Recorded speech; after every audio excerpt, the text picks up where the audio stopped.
Did your asylum case get denied years ago, and now you have new evidence that could matter? You can file a motion to reopen, which is basically a formal, hey, look again request to the Immigration Court or the Board of Immigration Appeals. The new evidence has to be real, new, and important enough that it could change the result. First, you usually need to find out who denied the case, because where you file depends on that. If an immigration judge denied it, the motion usually goes to the Immigration Court, and if the board denied it, the motion goes to the board. Most motions to reopen have a time limit, which is usually 90 days from the final decision. That sounds annoying because it is, but there are exceptions for changed country conditions, and that is often the big path people use years later. That means you need evidence showing things got worse in your home country after the original decision. Not just things are still bad, but things changed in a real way, like new violence, new targeting, or new laws that make your claim stronger.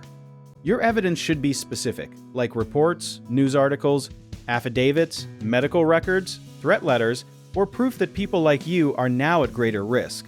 Think of it like building a case for a grumpy referee who only trusts paperwork. You also need to explain why this evidence was not available before.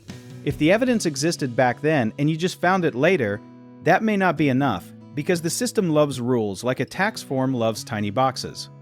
The motion usually includes a written statement, supporting documents, and a copy of the old order.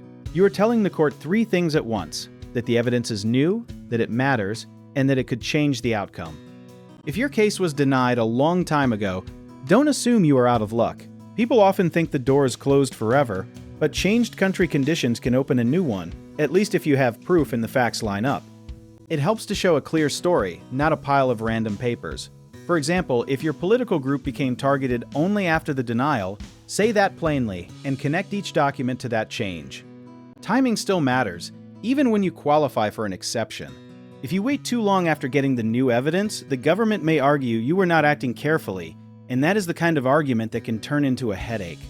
If you had a bad lawyer before, that can sometimes matter too, but it usually needs a separate legal path and strong proof. A bad outcome alone does not prove bad lawyering, which is rude but true.